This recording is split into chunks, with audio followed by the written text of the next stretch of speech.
You see a stranger's vacation photo for 3 seconds. You'll never meet this person. You don't know their debt, their struggles, their bad days. And yet, somehow, your mood just changed.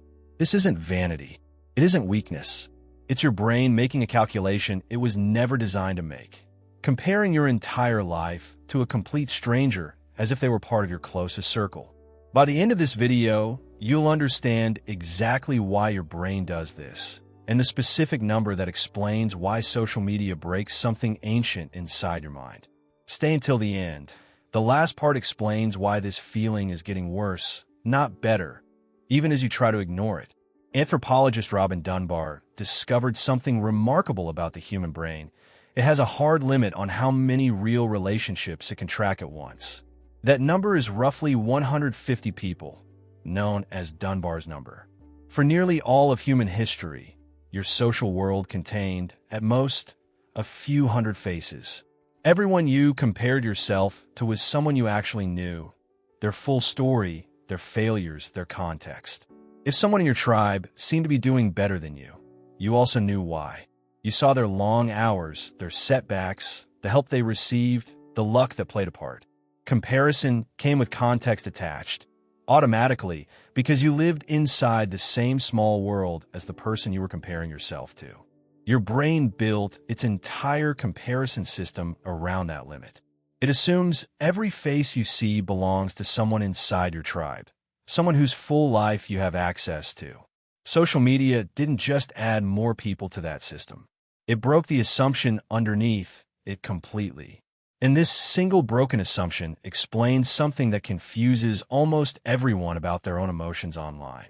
Your brain cannot tell the difference between a neighbor you've known for years and a stranger's 12-second video. Both arrive through the same visual system. Both get processed by the same ancient social comparison circuitry. So when you see a stranger's success, your brain doesn't categorize them as irrelevant person outside my tribe. It treats them as a rival inside your social group. Because for 99% of human history, any face you saw repeatedly was inside your group. This is called upward social comparison, and researchers have found it activates real stress responses, even when the person is a complete stranger you'll never interact with. Functional brain scans show activity in regions associated with social pain and threat detection, the same regions that respond when someone feels excluded by people they actually know. The cruelest part, you're not just comparing your reality to theirs. You're comparing your full, unedited life, including the boring, tired, average moments, to their curated highlight reel. Your brain doesn't adjust for that gap. It just registers. They're ahead. You're behind.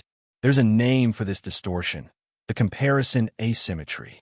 You experience your own life in full resolution.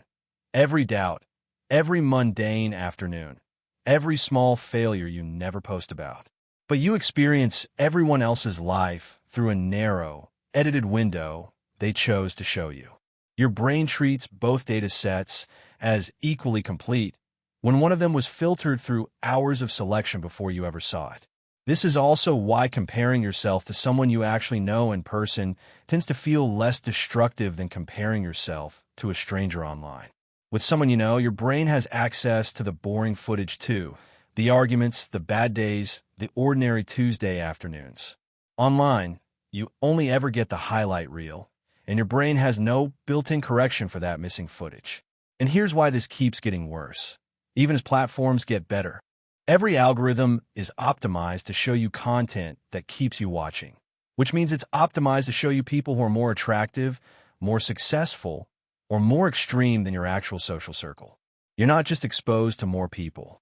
You're exposed to a statistically distorted sample of humanity's best highlights, all day, every day. The feed isn't neutral. It's a curated tournament of outliers, and your ancient brain reads it as if it were an accurate census of how everyone around you is actually doing. Your ancient brain has no mechanism to discount that. It just keeps recalculating your position against an impossible, curated tribe, one that doesn't actually exist anywhere in real life, made up of the best moments of millions of different people stitched together into a single, relentless feed. Here's how to recalibrate it. First, name the mechanism in the moment. When the comparison hits, silently say Dunbar gap. Recognizing it as a calibration error, not a truth about your worth, weakens its grip almost instantly. Naming a feeling accurately is one of the fastest ways to reduce its emotional intensity because it shifts the experience from raw sensation to something your rational brain can evaluate. Second, actively notice the editing. Ask what's missing from this image, not just what's in it. This re-engages the rational brain that the algorithm bypasses and reminds you that you are comparing a finished product to your own behind-the-scenes footage. Third, protect your actual 150. Invest attention in the real relationships your brain was built to track. They're the only comparisons your mind can process accurately because they come with full context, not a filtered fragment. You're not failing at life. You're running ancient software built for a world of a few hundred faces against an infinite feed it was never designed to process.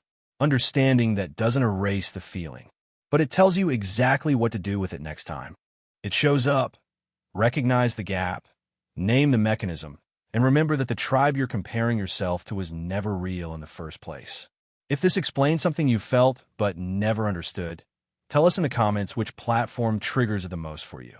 And if you want to keep uncovering the hidden mechanics behind your own mind, the next video is right there waiting.